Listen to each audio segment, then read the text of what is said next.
질러 이런 주제를 가지고 주의 말씀을 듣도록 하겠습니다. 지난 5월 달에 성지순례를 이스라엘로 다녀왔습니다. 다녀오고 나서 한 10여일 동안 무척이나 힘들었습니다. 힘들었던 이유는 이스라엘도 우리나라의 시차가 6시간이 낮기 때문입니다. 이스라엘은 우리나라보다 6시간 정도 늦습니다. 그러나 보았더니 거기서 잠을 자는 시간 그리고 일어나는 시간과 우리나라에서 잠자고 일어나는 시간이 다릅니다.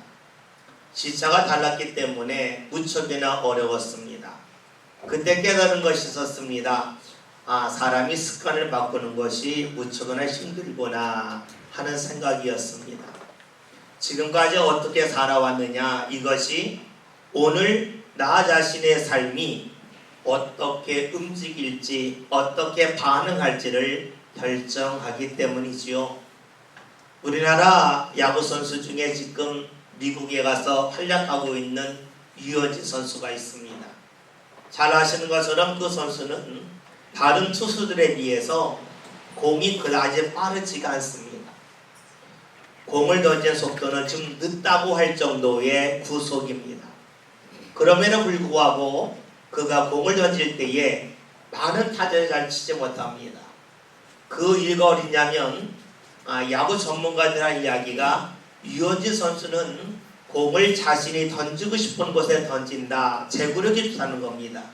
또 하나는 그는 5종류의 공을 자유자재로 던진다는 거죠. 보통 메이저리그 선수들은 한 3종류의 공을 잘 던지는데 유현진 선수 같은 경우는 직구를 잘 던지고 커브를 잘 던지고 슬라이더, 커터 그리고 체인지업, 이 5가지 구종을 자유자재로 던진다는 겁니다. 타자들이 공이 올 때마다 다른 공이 오니까 익숙하지 않다는 것이죠. 계속 같은 종류의 공이 오면 익숙해져서 잘 칠 수가 있는데 공이 올 때마다 늘 다른 종류의 공이 오니까 예측할 수가 없고 낯설어서 공을 치기가 어렵다는 겁니다. 여러분, 그렇습니다. 사람들은 앞에서 무엇을 경험하느냐에 따라서 오늘 느끼는 것이 달라지게 됩니다. 사람이 말하는 것도 역시 그렇죠. 보통 때에 목소리가 큰 사람이 있습니다. 크게 말하는 사람은요, 처음에는 그 소리를 듣고 놀라지만 일정 기간이 지나면 익숙해져요. 그래서 아무리 큰 소리 말해도 그럴려니 하고 맙니다. 그런데 보통 때에 목소리가 크지 않았던 사람이 오늘 갑자기 큰 소리를 지르면 사람은 깜짝 놀랍니다. 똑같은 크기지만 그 전에 큰 목소리로 말했던 사람의 소리는 그다지 크게 안 들리지만 평소에 작게 말했던 사람이 소리를 크게 지르면 깜짝 놀라고 맙니다. 이것은 사람이 반응하는 것도 그렇죠. 보통 때 말할 때에 좀 짜증스럽게 말하고 신경질적으로 말하고 화를 내면서 말하는 사람이 있습니다. 그런 사람은 화를 내도 짜증을 내도 또 그렇구나, 그러려냐고 맙니다. 반면에 보통 때에 차분하게 말하고 화를 거의 내지 않던 사람이 오늘 화를 내면 무척이나 무섭게 느껴집니다. 저는 지난 주일에 그런 일을 경험을 했습니다. 지난 주일에 예배를 마치고 오후 예배에 마치고 어린이들을 가는데 교회 슬러시 기계에서 슬러시를 뽑아서 막 마셨습니다. 맛있게 막 먹고 즐겁게 가는데 갑자기 밖에서 큰 소리가 들렸습니다. 그 소리는 정현진이었습니다. 누군지 아시죠? 우리 남지혜 집사네의 큰아들입니다. 제가 남지혜 집사를 본 것이 23년 전입니다. 9살 때부터 봤어요. 초등학교, 중학교, 고등학교, 청년 계속 같이 있었습니다. 남지혜 집사의 특징은 화를 안 낸다는 데 있어요. 제가 23년 동안 주위에서 보면서 화를 낸 걸 한 번도 그때까지 못 봤습니다. 뭐 하라고 할 때 얼굴 붉힌 적도 본 적이 없었습니다. 그날 처음 봤습니다. 왜 그러냐면 정현진이가 그 전주에 장염에 걸렸었는데 이 장염을 좀 나아진 현진이가 초등학교 2학년이에요. 입에 맞추고 슬러시를 딱 잡고 나서 마시려니까 엄마가 즐거워요. 정현진! 그 소리가 제 귓가에 맴돌았습니다. 그러면서 와, 화낼 때도 있네, 좀 무섭네, 이런 마음이 들었습니다. 한 번도 화를 안 냈는데 그날 화를 내는 겁니다. 그 소리를 듣고 현진이가 탁 멈추더라고요. 여러분, 무엇을 느끼십니까? 보통 때에 차분했던 사람이 어느 날 갑자기 소리를 지르면 우리는 놀랍니다. 보통 때에 사랑으로 되었던 사람이 어느 날 큰 소리로 야단을 치면 사람들은 깜짝 놀랄 수밖에 없지요. 그런데 이런 일들이 우리 삶 가운데 자주 경험되어집니다. 보통 때에 안 그럴 것 같았는데 어느 날 화를 냅니다. 화를 낼 때 왜 낼까요? 우리는 그때 이런 마음이 들죠. 오죽하면 저랬을까 하는 겁니다. 보통 때 화냈던 사람이 화를 내면 또 그래 그럽니다. 그런데 보통 때 화를 전혀 내지 않았던 사람이 어느 날 화를 내면 오죽하면 저럴까 하는 마음이 들지요.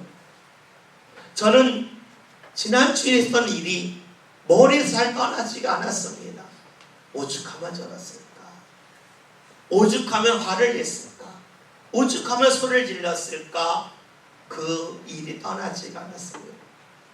그러면서 말씀을 보는데 말씀의 눈이 열리기 시작을 했습니다. 오죽하면 화를 냈을까? 이것이 말씀을 읽으면서 제 마음에 다가왔습니다. 그것이 바로 오늘 본문의 말씀입니다.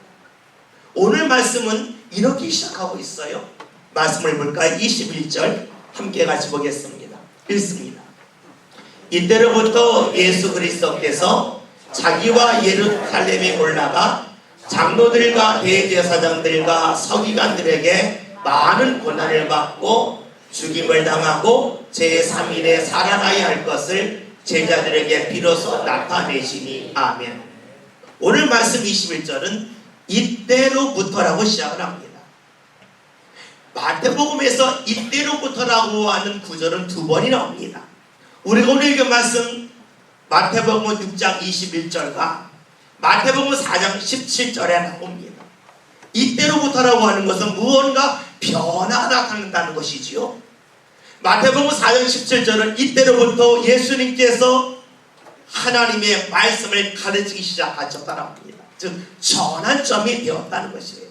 그리고 오늘 말씀 마태복음 16장 21절도 이때로부터 무언가 전환점이 이루어졌다는 것이에요. 어떤 전환점일까요? 오늘 말씀 이후에 있는 말씀을 보면 그 유명한 말씀 베드로가 예수님에게 신앙에 고백하는 말씀이 나옵니다. 주는 그리스도시요 살아계신 하나님의 아들이십니다. 이런 고백이 있은 후에 예수님께서 베드로에게 축복의 말씀을 해주시죠. 네가 복이 있다. 내가 너에게 천국의 열쇠를 준다. 주께서 말씀해 주셨습니다. 이런 신앙 고백 후에 예수님이 말씀을 하시는 겁니다. 그 전에는 하지 않았던 말씀이지만 예수님을 그리스도로 인정하기 시작하자 예수님께서 지금까지 전하지 않았던 말씀, 예수님 마음속에 깊이 담아두었던 말씀을 제자들에게 비로소 전하십니다. 그 내용이 오늘 16절입니다. 내용이 무엇이냐면 예수님이 예루살렘에 올라가서 고난을 당하고 죽임을 당하고 다시 살아나신다는 말씀입니다. 이제 예수님을 믿으니까 예수님께서 제자들에게 감추어주던 말씀을 하시고 있습니다. 그런데 이 말씀을 들을 때의 제자들의 마음이 어땠을까요?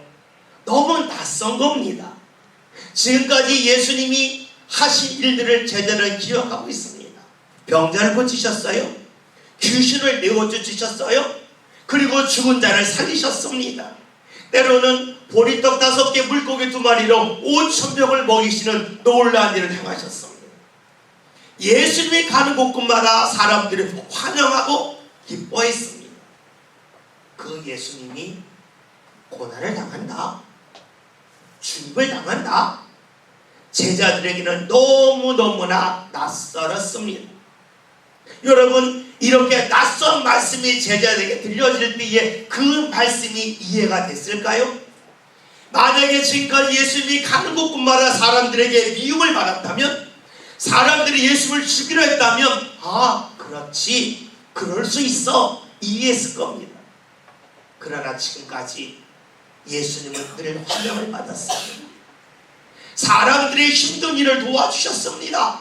그렇다면 예수님이 앞으로도 계속해서 환영받을 거라고 하는 기대가 있었는데, 주의 말씀은 그 기대를 완전히 무너뜨리고 있습니다. 가히 충격적이라고 말할 수가 있겠죠. 이런 말씀을 들었을 때에 예수님의 제자 중에서 가장 성격이 급한 베드로가 예수님에게 이렇게 반응을 하죠. 말씀을 봅니다. 22절 보겠습니다. 같이 봅니다. 베드로가 예수를 붙들고 항변하여 이르되 주여 그리 마옵소서, 이 일이 결코 주께 미치지 아니하리이다. 아멘. 말씀을 보면 베드로가 예수를 붙잡습니다. 왜 붙잡을까요? 성경을 보면 베드로가 예수를 붙잡았다는 말씀이 나오지 않습니다.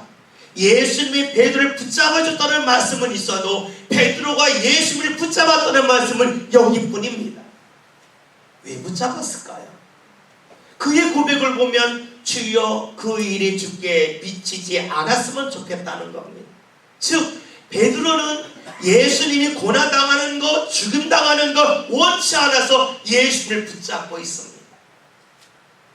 의도적으로 붙잡은 것이 아닙니다. 베드로 모르게 순간적으로 주님을 붙잡았습니다. 왜냐하면 예수님을 너무 사랑했기 때문이죠. 만약에 예수님을 바라볼 때에 소가 닭을 보는 것처럼 바라보았다면 예수님이 죽임을 당하든 고난을 당하든 아무런 감흥이 없습니다. 그냥 보면 됩니다. 그러나 베드로는 주님을 너무너무 사랑했습니다. 사랑하는 예수님이 고난을 당하고 죽임을 당한다는 것이 너무너무 마음이 아파서 그도 모르게 그의 손이 예수를 붙잡고 있습니다. 여러분, 혹여나 머리 아픈 적 있으십니까? 머리 아플 때 여러분이 제일 먼저 취하는 행동이 무엇입니까? 여러분의 손이 여러분의 머리로 가지요. 의도하지 않아도 자연스럽게 갑니다. 내 손을 움직여야 해서 가는 것이 아니라 자신도 모르게 갑니다. 아픈 곳을 향하여 손이 가는 겁니다. 지금 베드로가 예수를 향하여 손이 갔습니다. 예수를 붙잡습니다. 왜 붙잡을까요? 예수님이 당하실 그 일들이 그의 마음속에 너무나 큰 아픔으로 다가왔기에 그는 의도하지 않았어도 그의 손이 나가고 있습니다. 주를 붙잡고 있습니다. 오늘 말씀을 봤더니 그가 붙잡으며 항변한다 그럽니다. 항변한다는 것은 꾸짖는다는 말입니다. 베드로는 예수님을 꾸짖듯이 말합니다. 그런 일이 있으면 절대로 안 된다는 마음을 갖고 예수님을 향하여 항변을 합니다. 우리가 지금 말씀을 읽고 있지만 이 말씀의 현장에 있다고 생각해 봅시다. 이때에 베드로의 목소리가 차분했을까요? 침착했을까요? 아니면 흥분되어서 소리를 지르며 말했을까요? 당연히 베드로는 흥분이 되고 그래서 큰 소리로 소리를 지르며 주여 그리 마옵소서 외쳤을 겁니다. 주님을 너무너무 사랑했기 때문이지요. 이런 배를 향하여 예수님이 뭐라고 말씀하실까요? 오늘 말씀을 볼까요? 23절을 함께 봅니다. 같이 봅니다. 예수께서 돌이키시며 베드로에게 이르시되 사탄아 내 뒤로 물러가라. 너는 나를 넘어지게 하는 자로다. 네가 하나님의 일을 생각하지 아니하고 도리어 사람의 일을 생각하는도다 하시고. 아멘. 말씀을 보면 예수님께서 베드로에게 사탄아 뒤로 물러가라 말씀을 하십니다. 여러분, 이 말씀이 이해가 되십니까? 베드로가 한번 주여 그리 마옵소서 그의 진심을 갖고 말했는데 예수님께서 베드로에게 사탄아라고 말씀하고 계십니다. 성경을 보면 베드로보다 예수님을 더욱더 힘들게 한 사람 많습니다. 예수님을 욕한 사람도 많고 예수님을 죽이려고 한 사람도 무척이나 많은데 예수님은 그를 향하여 사탄아라고 말씀하신 적이 거의 없습니다. 그런데 베드로가 예수님 고난당하는 것, 죽임당하는 것 그거 원치 않아서 그리 하지 마시라고 했는데 베드로에게 사탄아라고 말씀하신다는 것이 여러분 이해가 되십니까? 만약에 우리가 이 말씀을 글자대로 읽는다면 베드로는 사탄이다라고 읽을 겁니다. 그러나 말 속에는 말의 내용보다 더 중요한 것이 있습니다. 마음에 무엇이 있느냐입니다. 지금 예수님은 베드로에게 사탄아라고 말씀하셨지만 이 사탄아라고 말씀하실 때는 베드로가 사탄이라는 것일까요? 아니면 안타까움 속에 그런 말씀을 하셨을까요? 오늘 본문 앞에 나와 있는 말씀은 베드로의 신앙의 고백입니다. 예수님께서 신앙의 고백한 베드로에게 천국의 열쇠를 주신다 하셨습니다. 즉 축복의 말씀을 하셨습니다. 주의 은혜 문이 열려질 것을 말씀해 주셨습니다. 그런데 지금 베드로가 주의 은혜에 대해서 멀어지고 있는 겁니다. 그러니 주님의 마음이 얼마나 답답했을까요? 얼마나 주의 마음이 아프셨을까요? 주의 모든 은혜가 계획되어져 있는데 그 계획이 무너지는 그 자체에 대하여 주님께서 얼마나 마음이 아프셨을까요? 그러니 그 마음을 갖고 베드로에게 말씀하시는 겁니다. 사탄아 뒤로 물러가라는 겁니다. 베드로 자체가 사탄이라는 것이 아닙니다. 무엇을 말할까요? 왜 주의 은혜에 계획이 있는데 그것을 놓치고 있느냐는 주님의 안타까움이 묻어나 있습니다. 평소에 예수님께서 베드로를 늘 미워하셨다면 이 말씀도 사탄아는 진짜 사탄아가 될 겁니다. 그러나 베드로를 예수님이 지금까지 계속해서 너무너무 사랑하셨습니다. 그 사랑했던 베드로가 주의 은혜 자리에서 멀어질 때에 주님께서는 그것을 멈추게 하고 싶으셨습니다. 그래서 소리 지르시죠. 사탄아 뒤로 물러가라고 외치고 계십니다. 마치 현진이가 장염에 걸렸다가 좀 낫는데 슬러시를 먹을 때에 이걸 먹으면 몸이 다시 나빠질 것 같은데 안 돼. 그래서 정현진이 외쳤던 어미의 심정이 지금 예수님의 심정이 아니겠습니까? 예수님은 지금 베드로가 미운 것이 아니에요. 베드로가 주의 은혜의 말씀, 약속의 말씀을 들었는데 그것을 놓칠까봐 주님께서는 너무나 마음이 답답하셔서 안타까워서 그에게 말씀하시는 겁니다. 사탄아 뒤로 물러가라고 말씀하고 계시죠. 그러면서 주께서 그에게 말씀하십니다.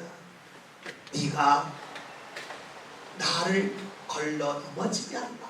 그리고 하신 말씀이 사람의 일을 생각하지만 하나님의 일을 생각하지 못한다라고 말씀하고 계시지요. 하나님의 일을 생각하지 못합니다. 무엇을 말합니까? 지금 베드로는 자기가 볼 때 좋은 것이 예수님에게도 좋을 거라고 생각을 했습니다. 왜 그럴까요? 주의 일을 모르기 때문입니다. 예수님이 세상에 오신 것은 당시에 만났던 사람들의 경제적인 문제, 건강의 문제, 영적인 문제를 해결해 주는 것도 중요하겠지만 더 중요한 것은 모든 인류의 문제, 죄의 문제를 해결하여 우리를 구원에 이끌게 하시려고 세상에 오셨습니다. 하나님의 일이 있습니다. 그 일을 위해서 예수님은 십자가에 달려 돌아가셔야 됩니다. 그러나 베드로는 그러한 하나님의 일을 모릅니다. 하나님의 일을 모르니까 하나님의 일하는 방법도 모릅니다. 그래서 예수님에게 말했죠. 주여 그리 마옵소서. 자신은 알지만 하나님을 모릅니다. 하나님의 일을 모릅니다. 하나님의 일의 방법을 모릅니다. 그러니까 주위를 가로막고 있었고 예수님은 그러한 베드로를 향하여 꾸짖고 야단하십니다. 미워서가 아닙니다. 안타깝기 때문이지요. 근데 우리 이 말씀을 읽으면서 이 말씀이 과연 베드로에게만 주신 말씀일까 하는 질문을 던질 수밖에 없습니다. 왜냐하면 오늘 우리 역시 하나님의 일을 잘 모르기 때문입니다. 내게 좋은 일이 하나님의 원하는 일일까 하는 질문을 해볼 필요가 있겠죠. 예수님은 베드로에게 앞에서 천국의 열쇠를 주신다는 축복의 말씀을 주셨습니다. 그리고 그 말씀이 정말로 이루어지기를 원하셨습니다. 오늘 살아계신 하나님께서도 우리에게 그것을 원하시지 않겠습니까? 우리로 하여금 하나님이 주시는 은혜 자리에 온전히 설 수 있기를 주께서 원하고 계시지요. 그러나 우리들은 지금 내 생각 가운데 좋은 일을 함을 통해서 내 삶이 잘 풀릴 거라고 하는 그런 기대가 있습니다. 하나님이 허락하실 은혜, 하나님이 나에게 주실 복, 이것을 기대하기보다는 내 생각에 이렇게 살면 내 형편을 풀어지지 않겠는가? 이렇게 살면 내 자녀들이 열려지지 않을까? 온통 내 계획만 있지 하나님의 계획을 잊고 살고 있습니다. 하나님의 일은 생각하지 아니하고 도리어 사람의 일만 생각하는 모습은 베드로에게만 있는 모습이 아니요 오늘 우리들에게도 있는 모습입니다. 그러기 예수님께서 베드로에게 야단치시고 안타까운 마음을 가지고 소리 지르셨던 것처럼 오늘 우리들에게도 그렇게 말씀하시고 그렇게 소리를 지르십니다. 여러분, 예수님이 베드로를 안타깝게 여겼다고 하는 것을 어떻게 알 수 있을까요? 오늘 그 다음에 있는 말씀을 보면 분명히 주의 마음이 드러납니다. 말씀을 볼까요? 24절 함께 봅니다. 읽습니다. 이에 예수께서 제자들에게 이르시되 누구든지 나를 따라오려거든 자기를 부인하고 자기 십자가를 지고 나를 따를 것이니라. 아멘. 예수님은 베드로를 꾸짖는 데서 멈추지 않고 야단치는 데서 멈추지 않고 이제 주를 따를 수 있는 방법을 알려주십니다. 믿다면 야단치고 끝입니다. 안타깝기 때문에 야단에서 멈추지 않고 베드로와 제자들이 어떤 길을 걸어가야 될지에 대하여 말씀해주고 계시죠. 그 말씀의 내용이 무엇입니까? 오늘 말씀처럼 자기를 부인하라는 것입니다. 여러분, 나를 부인한다는 것이 무엇일까요? 이것은 이렇게 설명할 수가 있습니다. 다시 현진이 이야기를 하겠습니다. 현진이가 더운 날 슬러시를 먹는 것을 좋아합니다. 달콤하기도 하고 시원하기도 하니 얼마나 좋겠습니까? 그러니까 자신이 좋아하는 슬러시를 찾고 마십니다. 그런데 엄마가 볼 때는 압니다. 현진이가 좋아하는 것은 알겠지만 그것이 현진이에게 좋은 것은 아니라는 것을 압니다. 여러분, 분명 다릅니다. 좋아하는 것과 좋은 것은 같지 않습니다. 좋아하는 것이 때로는 좋은 것이 될 수도 있겠지만 때로는 좋아하는 것이 좋은 것이 아닐 수도 있습니다. 우리도 역시 그러하겠죠. 우리들은 내가 좋아하는 것을 내 삶 가운데 좋은 것이라고 생각을 합니다. 어린아이가 슬며시 먹으면서 좋아하면서 이것은 내게 좋은 거야 라고 생각하듯이 오늘 우리들도 내가 좋아하는 것을 하면서 이것은 내 삶 가운데 좋은 것이야, 유익한 것이야 라고 생각할 때가 많지요. 주님은 말씀하십니다. 이것을 부인하라는 겁니다. 좋아하는 것이 좋은 것이 아님을 아는 것, 즉 내가 좋아하는 것을 포기할 줄 아는 것이 바로 자기 부인입니다. 주님께서는 주를 따를 수 있는 방법에 대해 말씀해 주고 계십니다. 좋아하는 것이 아니라 좋은 것을 붙잡아야 된다는 겁니다. 그것이 바로 자기를 부인하는 겁니다. 그러면서 말씀하십니다. 자기 십자가를 지라고 말씀하십니다. 무엇이 십자가일까요? 많은 이들은 힘든 것을 십자가라고 생각합니다. 그러나 십자가는 힘든 것이 아닙니다. 십자가는 무엇입니까? 주의 말씀이 십자가입니다. 주의 말씀이 십자가입니다. 따라서 십자가를 진다고 하는 것은 주의 말씀을 따라가라는 것입니다. 그 말씀에 때로는 힘들게 다가올 수도 있겠고 때로는 감사와 위로로 다가올 수도 있습니다. 말씀의 십자가를 질 때 비로소 우리는 예수님을 따라갈 수 있습니다. 그렇다면 예수님이 왜 자신을 따라오라고 말씀하셨을까요? 그 이유는 앞에서 예수님께서 하셨던 말씀이 있기 때문입니다. 베드로에게 천국의 열쇠를 준다 그러셨습니다. 그 열쇠를 언제 사용할 수 있을까요?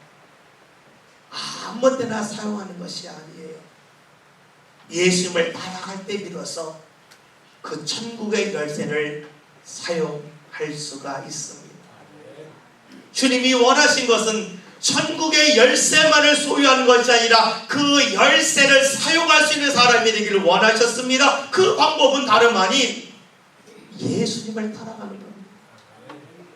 그래서 예수님은 지금 제자들에게 나를 따라오려고 하는 자기를 부인하고 자기 십자가를 지고 나를 따라오라고 말씀하고 계십니다. 생각해 봅시다. 지금 예수님은 베드로의 마음을 아셨습니다.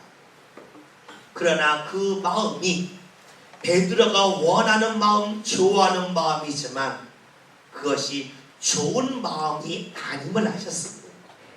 그래서 이를 부인하라고 하십니다. 그리고 말씀의 십자가를 지고 따라오라고 말씀하셨습니다. 예수님은 베드로를 야단치기도 하셨지만 미워서가 아닙니다. 주의 은혜 받을 사람이 주의 은혜 받지 못하는 것이 너무 안타깝기 때문입니다. 그 안타까움을 가지고 예수님은 소리를 지르셨습니다. 미움이 아닙니다. 사랑입니다. 오늘 말씀 제목이 질러입니다. 예수님께서 베드로에게 소리를 지르셨습니다. 미움이 아닌 사랑의 마음을 갖고 소리를 지르셨습니다. 은혜의 계획이 있는 사람에게 그 은혜가 삶 가운데 실행되는 자리에 이르기를 원하셔서 소리 지르셨습니다. 첫 번째 질러입니다.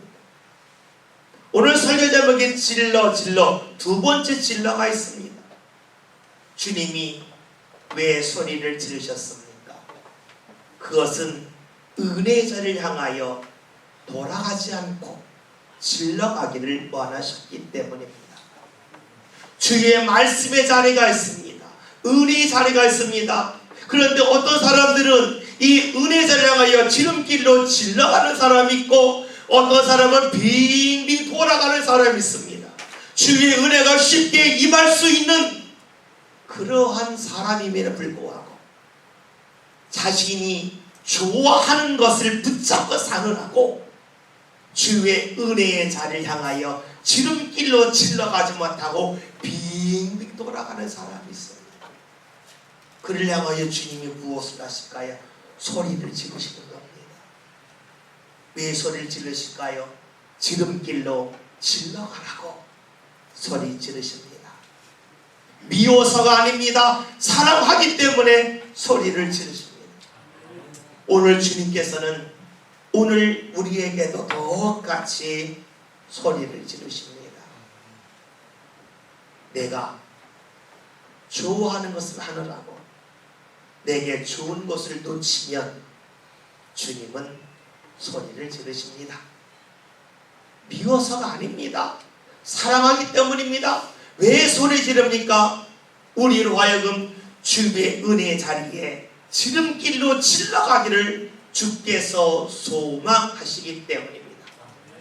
오늘 저와 여러분들 삶 가운데 주님의 소리가 들리십니까? 주의 감동의 소리가 크게 다가오고 있습니까? 그 소리는 우리를 사랑하시는 소리요, 우리를 향하여 안타까운 마음을 가지고 은혜의 자리를 향하여 질러가기를 원하시는 주의 마음임을 결코 잊지 마합시다. 그리하여 저와 여러분이 내가 좋아하는 것을 하는 것보다는 내게 좋은 것, 즉 주의 말씀을 따라 십자가를 지고 나가는 가운데 주의 은혜의 자리를 향하여 지름길로 질러갈 수 있는 복된 역사가 삶 가운데 나타날 수 있기를 주의 이름으로 기원드립니다. 기도합니다. 하나님, 오늘 주님께서 저를 사랑하시기에 저를 모시고 안타까운 마음을 가지고 소리를 지르심을 말씀을 통하여 알게 하시니 감사합니다. 저희를 미워하기 때문에 소리 지르시는 것이 아니요, 저희를 사랑하셔서 안타까운 마음을 가지고 지름길로 질러가서 주의 은혜를 받기를 소망하는 주의 마음이 있음을 말씀을 통하여 보았습니다. 주여, 모든 성도들이 자신들이 좋아하는 것이 아니라 우리에게 좋은 것, 즉 주의 말씀대로 행하는 모든 성도를 되게 하여 주시어 주의 은혜의 자리를 향하여 빙빙 돌아가는 것이 아니라 지름길로 질러갈 수 있는 모든 성도를 되게 하여 주옵소서. 예수님의 이름으로 기도하였습니다. 아멘.